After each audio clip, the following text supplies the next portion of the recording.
নমস্কার। সাহিত্যের মণিমাণিক্যগুলি অনুষ্ঠানে গল্প বলার কথক ঠাকুর অডিও বুক ইউটিউব চ্যানেলে আজ শোনাব আশাপূর্ণা দেবী রচিত ছোট গল্প চাওয়া পাওয়া।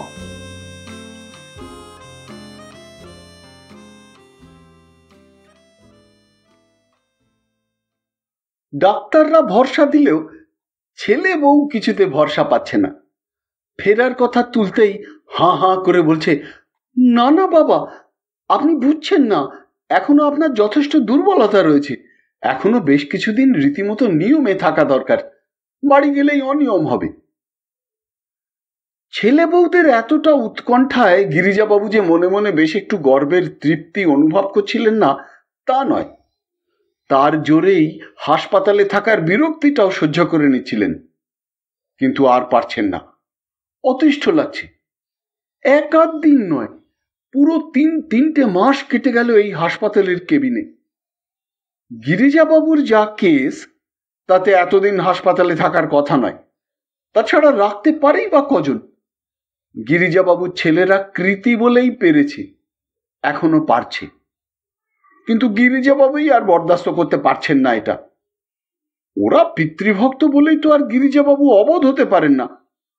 ভগবানের দয়ায় ছেলেরা দুটো টাকা ঘরে আনছে বলেই কি সে টাকা এলোমেলো করে ঘরের বার করে দিতে হবে?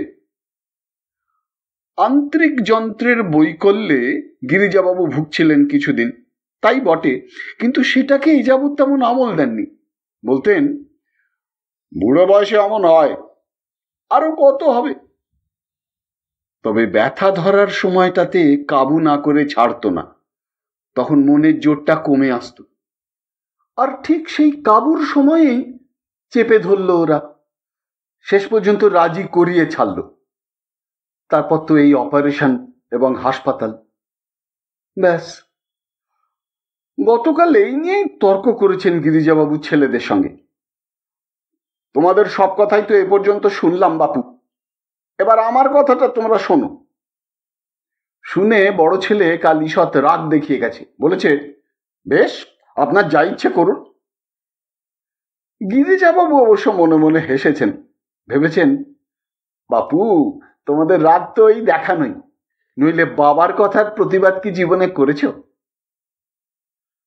আজ সকালে সেই কথাটাই শুয়ে শুয়ে ভাবছিলেন গিরিজাবাবু। না, তার ছেলেরা বাপের কথার উপর উঁচু কথাটি কখনো কয়নি। অসুখের ব্যাপারে অনিয়ম অত্যাচারের প্রশ্ন নিয়ে যা কিছু বাদ প্রতিবাদ করেছে সে তো স্বাস্থ্যোন্নতির জন্যই। এখনো তার বাড়ি ফেরা নিয়ে এত যে টালমাটাল করছে ওই একই কারণে, জানেন নাকি? কিন্তু না, ওদের মতে আর মত দেবেন না গিরিজাবাবু, এবার জোর করবেন। টাকা কি খোলামকুচি? কেবিনের সামনে ছোট্ট তিনকোনা বারান্দায় রোগীর আরামের জন্য আরাম চেয়ার পাতা আছে। ওটা কেবিনেরই আসবাবের অঙ্গ। ইচ্ছে করলেই ওখানে বসে দিব্যি সময় কাটানো যায়, কম্পাউন্ডের দেওয়াল ঘেঁষা ওই ঝাউ গাছগুলোর পাতা ঝিলমিল দেখে, কৃষ্ণচূড়া গাছটার বসন্তের রক্তিম সমারোহ দেখে। উত্থান শক্তি ফিরে পাওয়া পর্যন্ত ওখানেই বসেন গিরিজাবাবু, কেটেও যায় সময়। কিন্তু আজ আর ঘর থেকে বেরোননি, শুয়ে আছেন চুপচাপ। আজ আর উঠতে ইচ্ছে করছে না। সমস্ত ইচ্ছা শক্তি হরণ করে নিয়ে গেছে নার্স চন্দনা সেন। আহা ছি ছি, সেসব কিছু না। নার্স রোগীর সেই চিরাচরিত ব্যাপারই নয়। চন্দনা সেনের বয়স 19 আর গিরিজাবাবুর 69। চন্দনা তাকে দাদু বলে। খুব হাসি খুশি চটপটে মেয়ে। তার অধীনস্থ সমস্ত রোগীর সঙ্গেই তার আত্মীয়তা, কিছু না কিছু সম্পর্ক বন্ধনের সম্বোধন আবিষ্কার সে করবেই। গিরিজাবাবুকে বলে দাদু, পাশের ঘরের বুড়ি ভদ্র মহিলাটিকে বলে ঠান্দি, ওধারের বউটাকে বলে বৌদি। কথাবার্তায় ঘরোয়া ঘরোয়া সুর। রোগীকে যারা দেখতে আসে তাদের কার সঙ্গে রোগীর কি সম্পর্ক, কার কি নাম চন্দনার মুখস্থ হয়ে যায়। তাদের কথা নিয়ে ঠাট্টা কৌতুকও করে হয়তো রোগীর মন প্রফুল্ল রাখতে।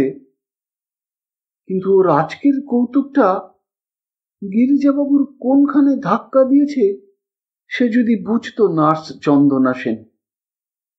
কিন্তু সত্যিই কি শুধু কৌতুক? কোন কথায় কিভাবে কি উত্তর দিয়েছিল চন্দনা, সেইটা আর একবার আদ্যপান্ত ভাবতে চেষ্টা করলেন গিরিজাবাবু। সকালের দুধ নিয়ে এসে দাঁড়ালো চন্দনা। এটা ওটা কি যেন বলল। গিরিজাবাবু অনুযোগ করে বললেন, আর তো পারা যাচ্ছে না।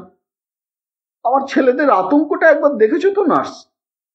ডাক্তারই পারমিশন দিচ্ছে, আমি বলছি দিব্যি ভালো হয়ে গেছি, ওদের আর আতঙ্ক কাটছে না। বাড়ি গেলেই অনিয়ম হবে, সেবার ত্রুটি হবে, তাহলেই ওদের বাবা ফুট করে মরে যেতে পারে। চন্দনা দুধে চিনি মিশোতে মিশোতে হেসে উঠে বলল, তা ভালোই তো দাদু, ছেলেরা আপনাকে এত ভালোবাসে, এ তো আনন্দের কথা।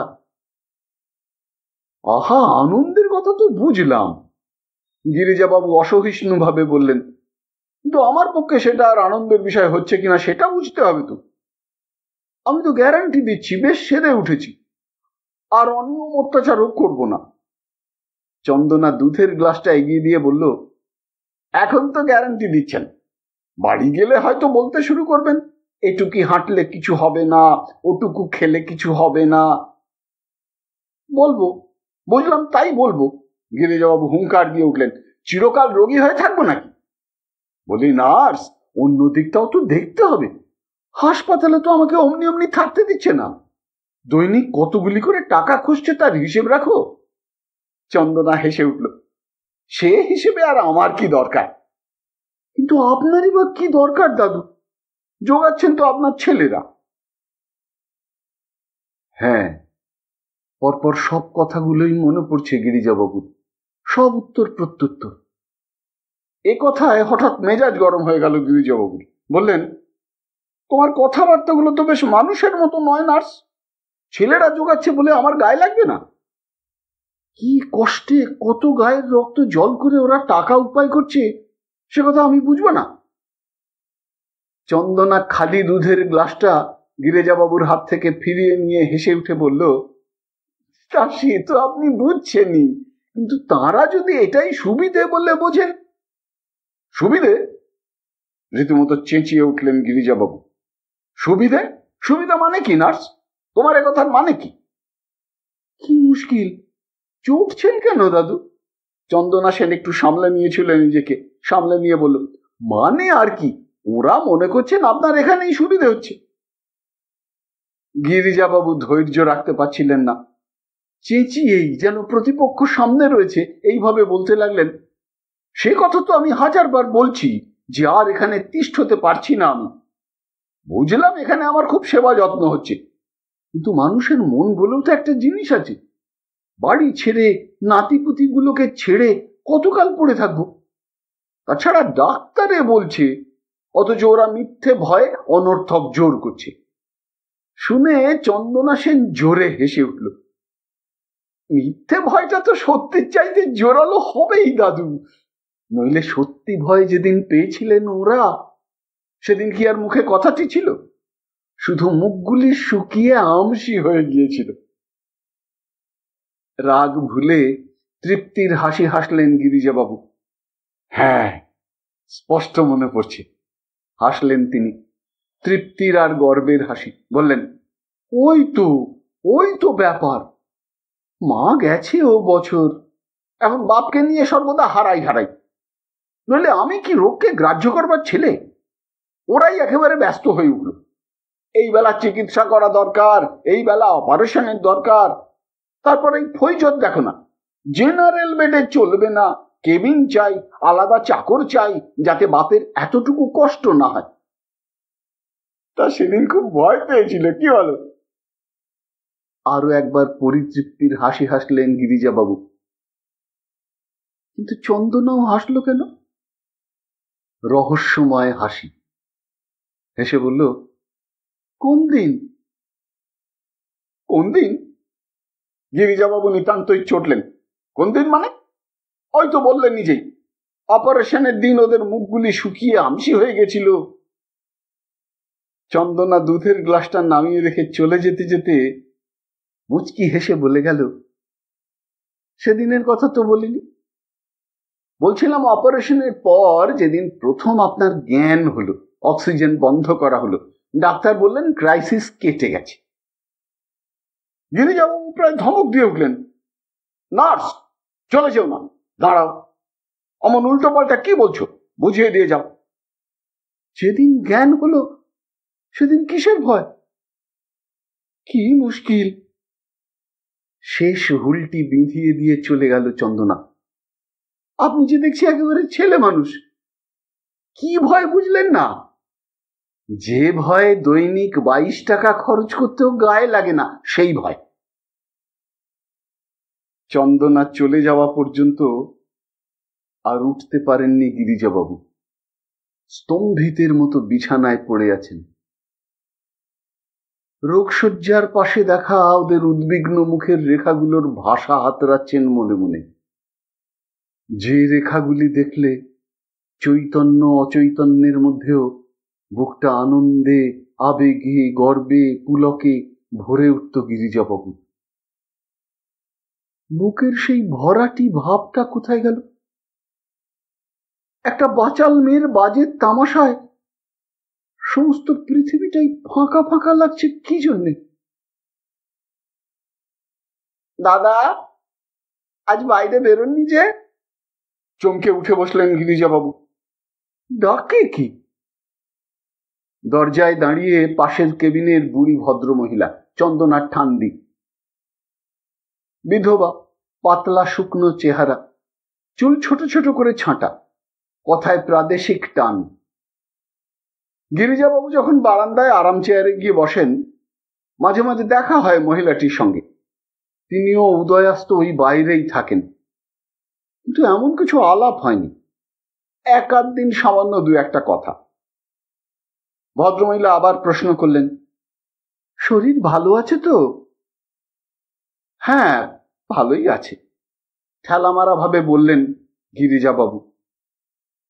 কিন্তু পাশের কেবিন যেন গল্প করতেই উৎসুক। আমি বলি, রোজ দাদাকে দেখি ইজি চেয়ারখানায় বসে থাকতে, আজ কি হলো? তা ভালো আছেন, ভালো কথা।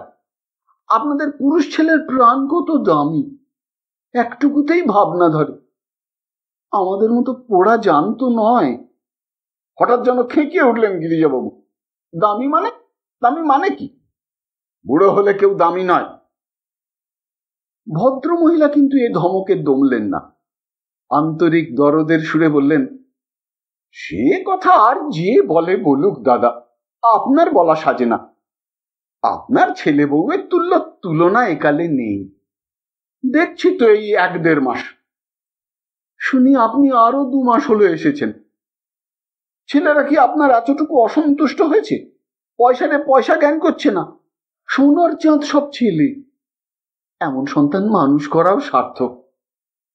আর আমার পোড়া অদেষ্টের কথা কি বলবো দাদা? বললে আকাশে থুতু ছোড়াবই তো নয়। টাকার গাদা রেখে গেছেন কর্তা, আর নতুন বাজারে অত বড় পেতল কাঁসার দোকান। কিন্তু বুড়ো মার জন্য যে টাকা খরচ হচ্ছে, তাতেই ওদের বুক ফেটে যাচ্ছে। রোজ বলছে, এবার তো বেশ বল পেয়েছো, আর হাসপাতালে পড়ে থাকা কেন? আচ্ছা দাদা, বলেন তো, এখনই বাড়ি ফিরলে আর আমার তাওত্তরিবত হবে?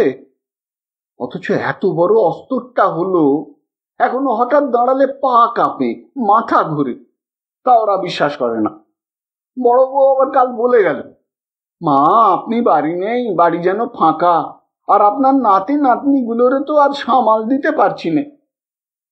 বুঝলেন দাদা, এসব ছল নয়, মন কাড়া মিষ্টি কথা কয়ে ভিজতে চায় আমার। গিরিজাবাবু একটু অবাক হয়ে বলে উঠলেন, বাড়ি যেতে আপনার ইচ্ছে করে না? তা দাদা সত্যি বলবো, তেমন ইচ্ছে করে না। তবু আপনাদের 5 জনেরে দেখে শুনে একরকম আছি ভালো। বাড়িতে বুড়িরে কে পুঁছে বলেন? আপনার মতন কপাল করে তো আসি নাই। বেঁচে থাকুক আপনার ছেলেরা, রাজা হোক। একালে বুড়ার জন্য এতটা কে করে? আচ্ছা দাদা, চলি। বুড়া বয়সের রোগ, বকলাম খানিক বকবকিয়ে, শুনলেন আপনি। ভদ্রমহিলা চলে গেলেন।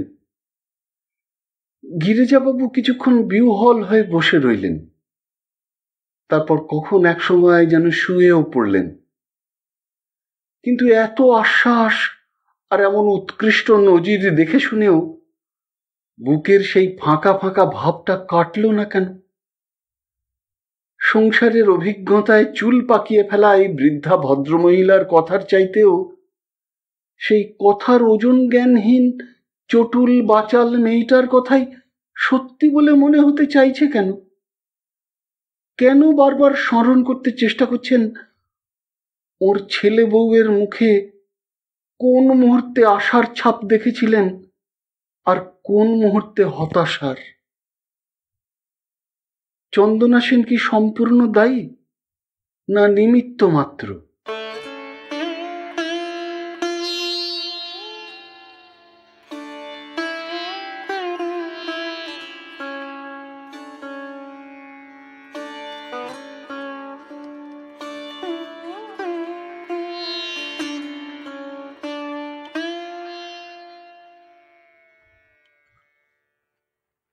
শুনলেন আশাপূর্ণা দেবী রচিত ছোট গল্প চাওয়া পাওয়া। যদি এই অনুষ্ঠানটি আপনার ভালো লেগে থাকে তবে অবশ্যই একটি লাইক দিয়ে আমায় উৎসাহিত করবেন। যারা এখনো আমার এই চ্যানেলটিকে সাবস্ক্রাইব করেননি তারা অবশ্যই সাবস্ক্রাইব বোতামটি টিপে চ্যানেলটিকে সাবস্ক্রাইব করে নেবেন এবং ভিডিওর কমেন্ট বক্সে আপনার মূল্যবান মতামত জানিয়ে চ্যানেলটিকে আরো এগিয়ে নিয়ে যেতে আমায় সাহায্য করবেন।